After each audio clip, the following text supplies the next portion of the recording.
Halo semuanya, selamat siang dan salam sehat untuk kita semua.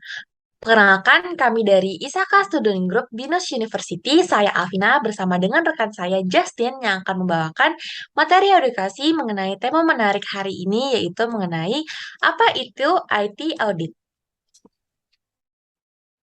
Topik pada hari ini akan membahas pengertian IT Audit, tujuan IT Audit, tugas dan tanggung jawab IT Audit, dan tahapan IT Audit. Nah, sebelum memasuki ke dalam inti pembahasan hari ini, saya akan mengajak Anda untuk mengenal IT audit secara umum. IT audit sendiri adalah bentuk pengawasan dan pengendalian dari infrastruktur teknologi informasi secara menyeluruh.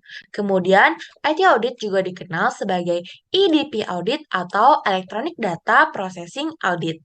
Nah, EDP audit adalah suatu proses dikumpulkannya data dan dievakuasinya bukti untuk menetapkan apakah suatu sistem aplikasi komputerisasi sudah diterapkan dan menerapkan sistem pengendalian internal yang sudah sepadan. Apakah seluruh aktiva dilindungi dengan baik atau disalahgunakan, dan juga apakah sudah terjaminnya integritas data, keandalan, dan juga efektivitas dan efisiensi penyelenggaraan informasi berbasis komputer. Selanjutnya, IT audit juga dilakukan untuk menjaga keamanan sistem informasi sebagai aset organisasi dan mempertahankan integritas informasi yang disimpan. Nah, itu dia penjelasan singkat mengenai IT audit sebagai pengantar materi kita pada hari ini. Pertama, saya akan bahas topik lebih lanjut mengenai pengertian IT audit. Menurut Ron Weber 2010, audit sistem informasi adalah proses pengumpulan dan penilaian bukti-bukti untuk menentukan apakah sistem komputer dapat mengamankan aset, memelihara integritas data, dapat mendorong pencapaian tujuan organisasi secara efektif, dan menggunakan sumber daya secara efisien. Dan pengertian IT audit secara umum adalah proses pengumpulan dan evaluasi dari semua kegiatan sistem informasi dalam perusahaan atau organisasi secara menyeluruh. Istilah lain dari IT audit adalah audit komputer yang banyak dipakai untuk menentukan apakah aset sistem informasi perusahaan itu telah bekerja secara efektif dan integratif dalam mencapai target organisasi atau perusahaannya. Dalam pelaksanaannya, IT auditor mengumpulkan bukti-bukti yang memadai melalui berbagai teknik termasuk survei, wawancara, observasi, dan review dokumentasi. Dan menariknya, bukti-bukti audit yang diambil oleh auditor biasanya mencakup pula bukti elektronik. Nah, sekarang aku akan menjelaskan mengenai tujuan dari IT audit itu sendiri. Tujuan IT audit ini secara umum dibagi menjadi dua, yaitu conformance dan performance. Untuk conformance, IT audit berfokus untuk memperoleh kesimpulan dari aspek-aspek kesesuaian seperti kerahasiaan, integritas, ketersediaan, dan kepatuhan. Sedangkan dalam performance, IT audit berfokus untuk memperoleh kesimpulan dari aspek kinerja, seperti efektivitas, efisiensi, dan juga kehandalan atau reliability. Next. Ini adalah tujuan IT audit menurut Ron Weber, di mana di sini ada 5 tujuan yang akan aku jelaskan untuk kalian. Pertama, pengamanan aset. Banyak aset-aset penting dalam perusahaan, dari perangkat keras, perangkat lunak, sumber daya manusia, sampai file data yang harus dijaga sangat ketat untuk menghindari penyalahgunaan aset-aset ini. Kedua, menjaga integritas data. Integritas data adalah salah satu konsep dasar sistem informasi. Data mempunyai atribut tertentu seperti kelengkapan, kebenaran, dan keakuratan. Jika integritas data ini tidak dijaga dengan baik dan teliti, maka suatu perusahaan tidak bisa memiliki hasil laporan yang akurat, bahkan bisa membuat perusahaan mengalami kerugian yang besar. Ketiga, efisiensi sistem. Di sini, sebuah perusahaan harus bisa memastikan bahwa sebuah sistem informasi dapat berjalan dengan baik dengan daya yang minimum. Dengan IT audit, perusahaan dapat menemukan hal yang dapat diimprove atau dihilangkan untuk membuat sistem semakin efisien. Keempat, efektivitas sistem. Efektivitas sistem ini mempunyai peran penting dalam pengambilan keputusan dalam sebuah perusahaan. Sistem yang dikatakan efektif dapat memenuhi kebutuhan pengguna atau user, tetapi tentu saja dengan daya yang minimal. Kembali lagi, IT audit dapat menemukan hal-hal yang sekiranya dapat dikembangkan lebih lanjut atau malah di-cut off untuk mendapatkan sistem yang efektif. And last but not least, ekonomis. Bisa kita lihat jika sistem yang digunakan sebuah perusahaan efisien dan efektif, maka kita dapat tarik kesimpulan bahwa hal yang menyebabkan pemborosan dan hal-hal yang kurang esensial telah dikeluarkan dari sistem. Hal ini berdampak pada budget yang lebih ekonomis, malah menambah kemungkinan untuk memberi profit yang lebih kepada perusahaan tersebut. Selanjutnya akan dijelaskan kembali oleh Alvina. Baik, terima kasih Justin. Nah, selanjutnya adalah membahas tentang tugas dan tanggung jawab pada IT audit.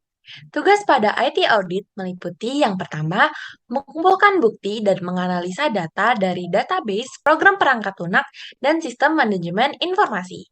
Kedua, berdiskusi dengan tim terkait temuan serta solusi untuk meningkatkan keamanan. Ketiga, mengembangkan, menerapkan, menguji, dan mengevaluasi prosedur tinjauan audit. Keempat, memberikan rekomendasi dan panduan tentang risiko keamanan dan pengendalian yang teridentifikasi.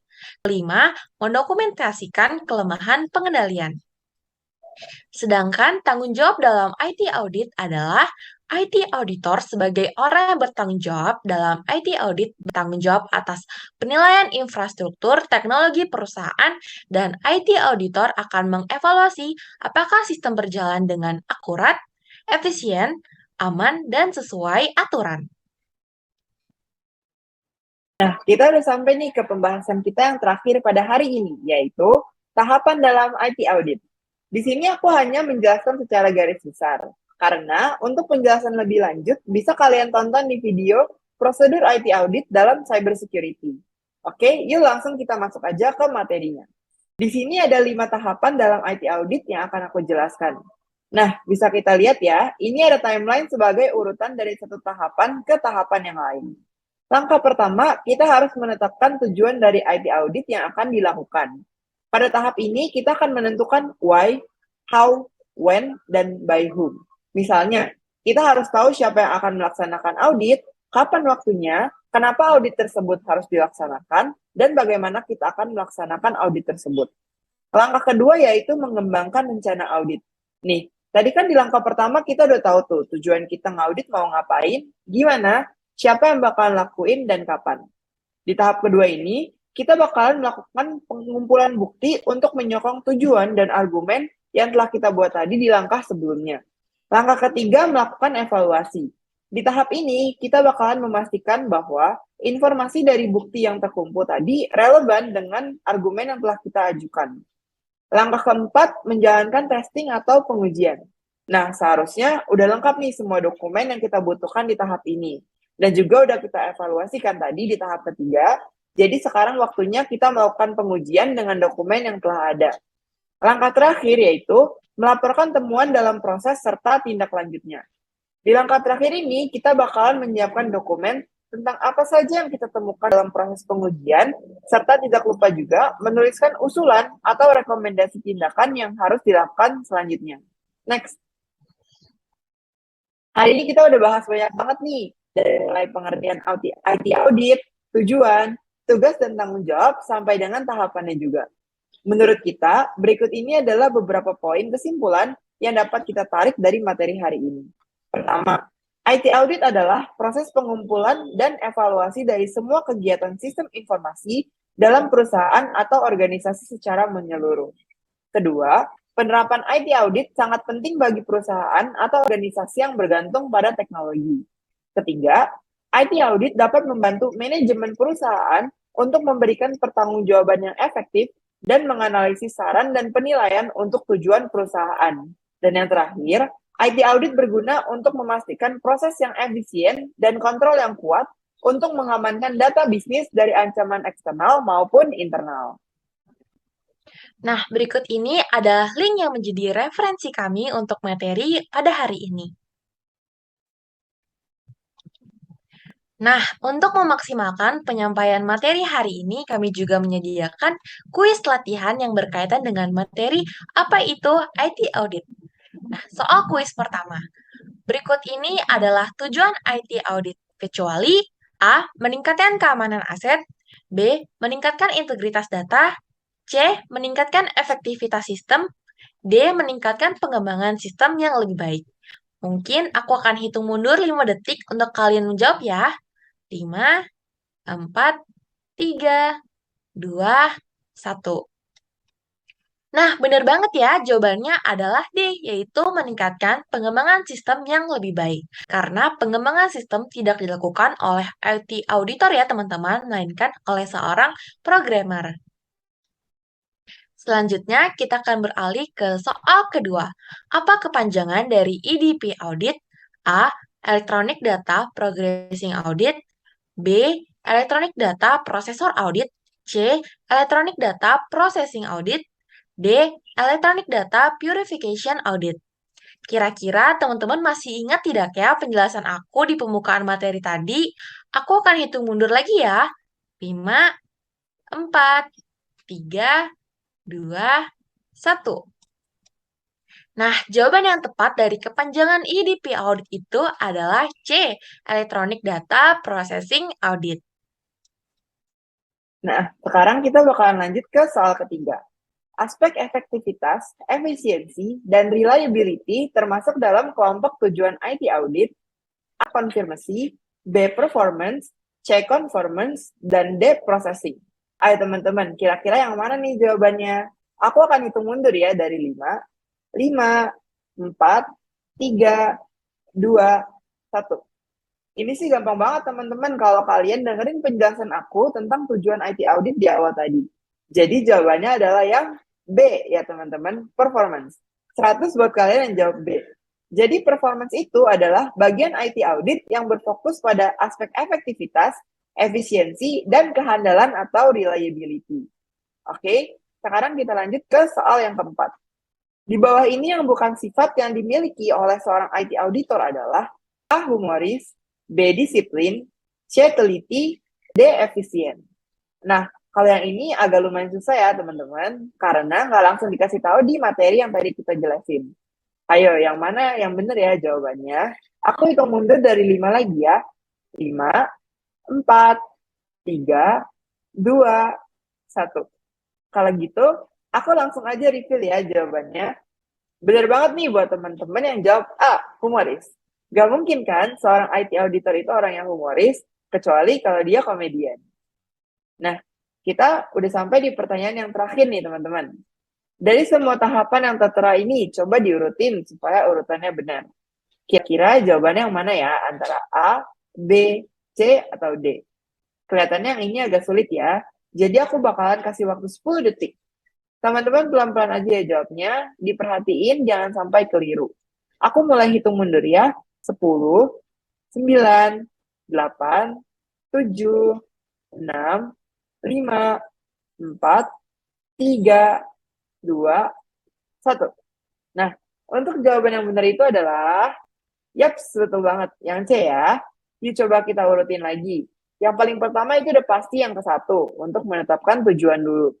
Terus, abis tetapin tujuan, kita harus ngembangin nih tujuan kita jadi tahap selanjutnya yang nomor 4. Habis ngembangin, kita evaluasi dulu nih dokumen yang udah kita dapat itu di nomor 2. Selesai dievaluasi, berarti udah waktunya kita untuk melakukan pengujian. Nah, itu ada di nomor 5 ya. Tahap terakhir berarti yang nomor 3, yaitu melaporkan temuan serta tindak lanjutnya. Jadi, urutan yang benar adalah C. 1, 4, 2, 5, 3. Oke, teman-teman semua.